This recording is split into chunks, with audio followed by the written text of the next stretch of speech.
आज हम लोग यहाँ जो उपस्थित हुए हैं इस आश्रम के स्थापना दिवस के अवसर पर उपस्थित हुए।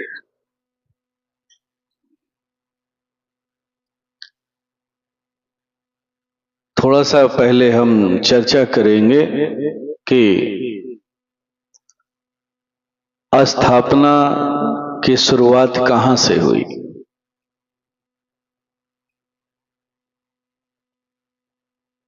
तो ये प्रसंग रामायण में मिलता है।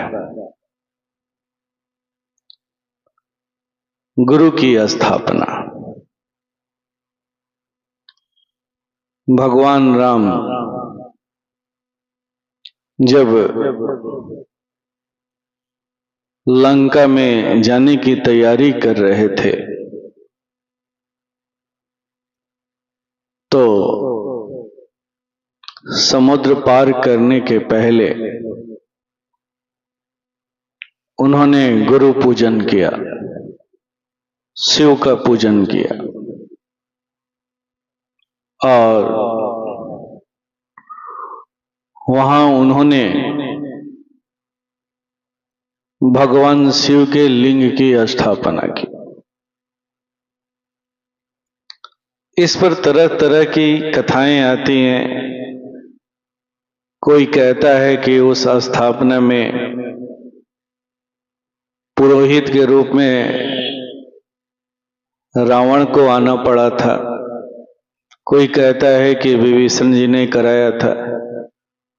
प्रसंग चाहे जो भी रहा हो, कथा चाहे जो भी रही हो, तरह तरह से लोग उसको व्यक्त करते हैं। लेकिन मूल चीज क्या है?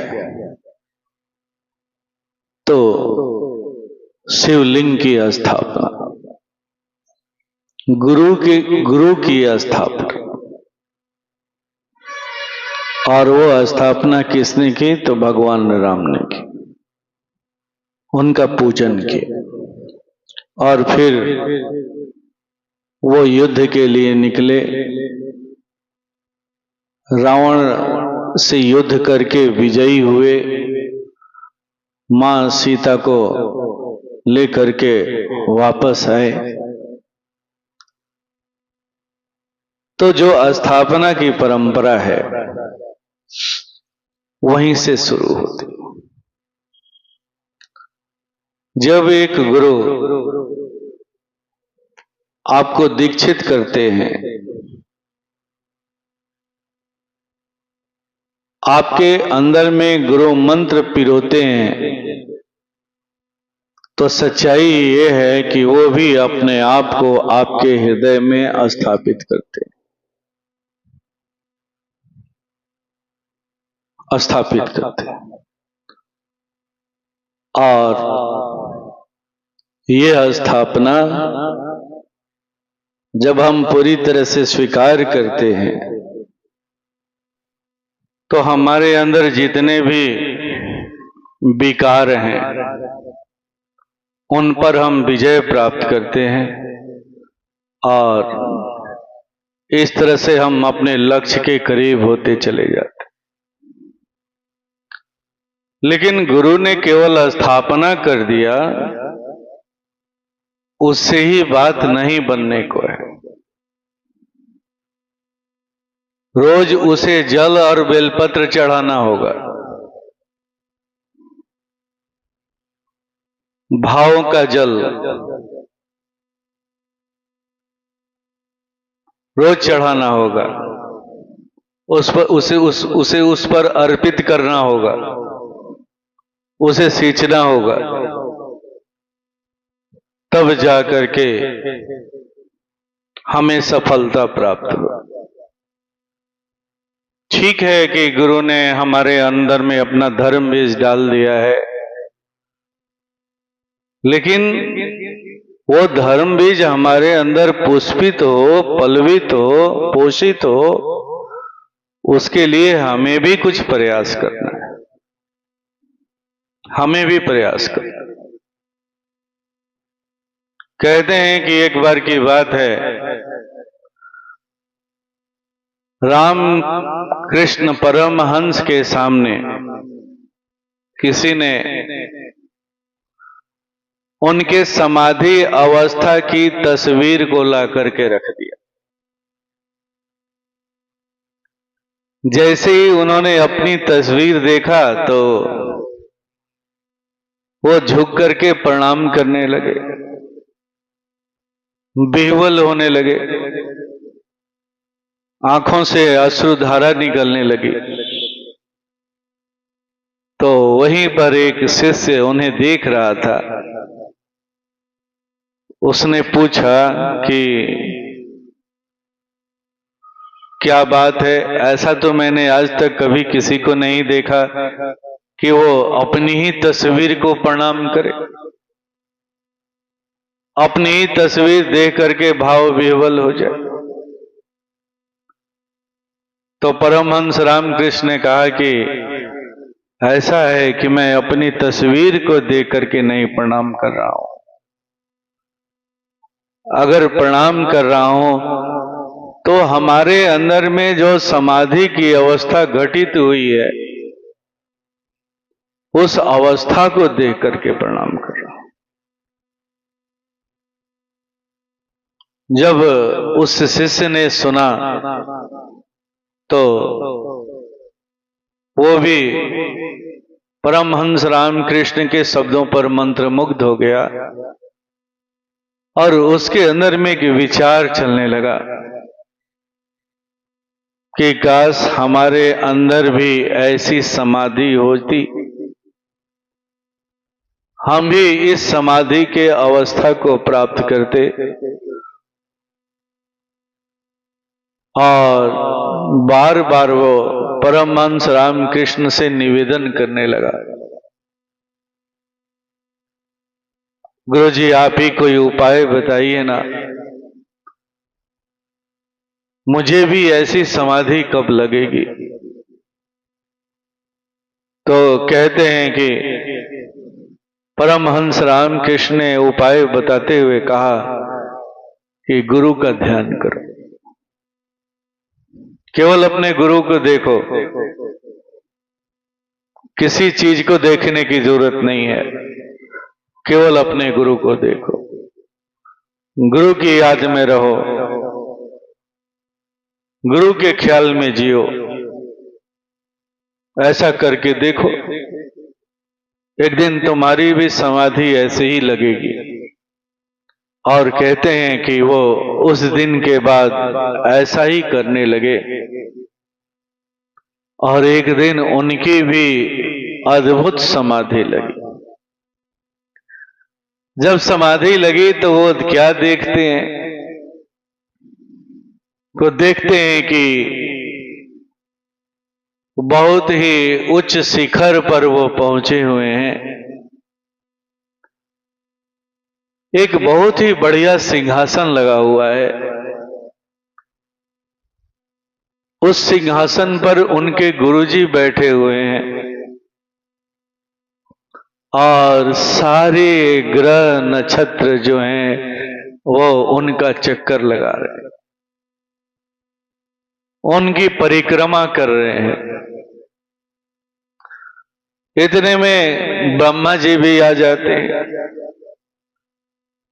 वो भी परिक्रमा करने लगते हैं। इतने में विष्णु जी भी आ जाते हैं, वो भी परिक्रमा करने लगते हैं।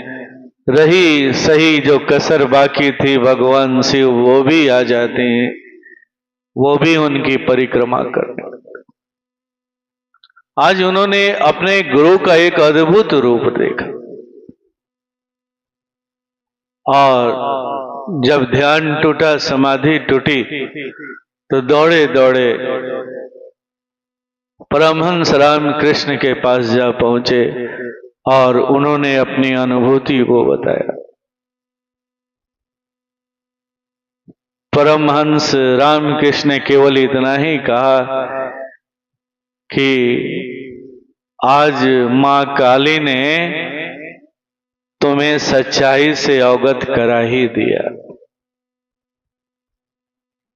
सच्चाई से परिचय करा ही दिया। तो जब हमारे अंदर अपने गुरु के लेकर के ऐसा ही विश्वास पैदा होगा, तो हमारे गुरु ने जो हमारे अंदर में अपने आप को स्थापित किया है, उनकी स्थापना सार्थक हो जाएगी। केवल कहने से नहीं होगा, ये भाव बनाना होगा। यही उनके लिए बेलपत्र और जल होगा, जल हो। गुरु ने तो हमारे अंदर अपने आप को स्थापित कर दिया है, लेकिन आप ईमानदारी से, सच्चाई से अपने आप को देखें। क्या आप इस भाव के साथ अपने भावजल को चढ़ा पाते? अगर इस विश्वास के साथ अपने अंदर में उस भावजल को चढ़ाएंगे, तो निश्चित है कि आपको सफलता मिलेगी, आपका मार्गदर्शन होगा। ये कभी भी मन में ये भाव नहीं आएगा कि हमारे गुरु जी नहीं, कभी भी नहीं आएगा। अगर किसी को ऐसा आता है, आ रहा है, तो निसंदेह आपको ये विश्वास नहीं है कि आपके गुरु ने आपके अंदर में अपनी स्थापना की है। आपको विश्वास नहीं है। बड़ी रोचक कथा है हनुमान जी की। जब भगवान राम ने शिवलिंग की स्थापना की, तो कथानक में आता है कि हनुमान जी भी शिवलिंग लाने के लिए कहीं गए हुए थे और आने में उन्हें विलंब हो गया। उन्हें पसंद नहीं आ रहा था कि उस शिवलिंग को स्थापित किया जाए। वो जो शिवलिंग लेकर के आए थे उसकी स्थापना चाहते थे। उन्होंने भगवान राम से निवेदन किया, तो भगवान राम ने कहा कि ठीक है, जाकर के देखो तो सही, उसे हटा करके अपना शिवलिंग ही स्थापित कर दो।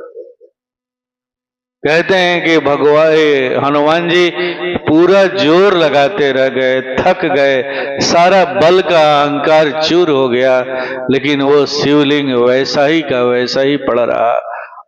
वो हिलने डुलने का नाम नहीं लिया। तो आपका जब विश्वास ऐसा होगा, तो आपके अंदर में जो गुरु की स्थापना हुई है उसको कोई हिला नहीं सकता है। किसी के अंदर में सामर्थ्य नहीं है कि कोई हिला दे। अगर आप हिलते हैं, डुलते हैं, तो उसका कारण है कि आपने उसे स्वीकार नहीं किया है, स्वीकार नहीं किया। अगर आप स्वीकार किए होंगे तो इस धरती पर कोई नहीं है जो आपको हिला सके, कोई नहीं। हाँ, आप किसी के विशेष मित्र हो सकते हैं, किसी के विशेष रिश्तेदार हो सकते हैं, किसी के प्रिय हो सकते हैं, लेकिन आप भक्त जब भी होंगे, शिष्य जब भी होंगे, तो केवल और केवल अपने गुरु के, अगर उस स्थापना को स्वीकार किए हो। हाँ, अगर स्थापना को स्वीकार नहीं किए होंगे तो कभी इधर देखेंगे, कभी उधर देखेंगे, हमेशा आप हिलते डुलते रहेंगे और फिर इसका कोई इलाज भी नहीं कर पाएगा, इलाज भी नहीं।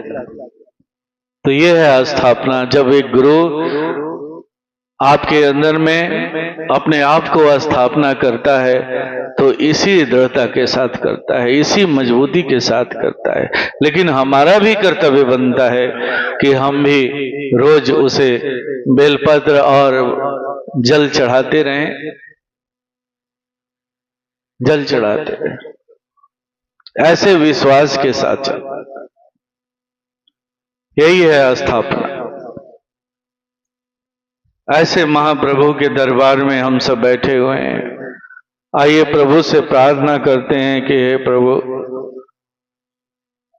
हम सब अबोध हैं, बार बार हम सबों से भूल होती रहती है, फिर भी अपनी कृपा करना प्रभु, अपनी दया करना। हमें विश्वास की कमी कभी कभी हो जाती है, हमें क्षमा करना और अपनी कृपा करना, अपनी दया करना प्रभु, ताकि हमारी निगाह केवल आप पर हो प्रभु और कहीं ना। ऐसे भाव के साथ इस नैवेद्य को हम सब आज के दिन यही मांगते हैं कि प्रभु आप पर ही हमारी दृष्टि रहे, कभी हमारी दृष्टि इधर उधर विचलित ना हो, कभी हम न भटके। ऐसी कृपा कर दो, ऐसी दया कर दो।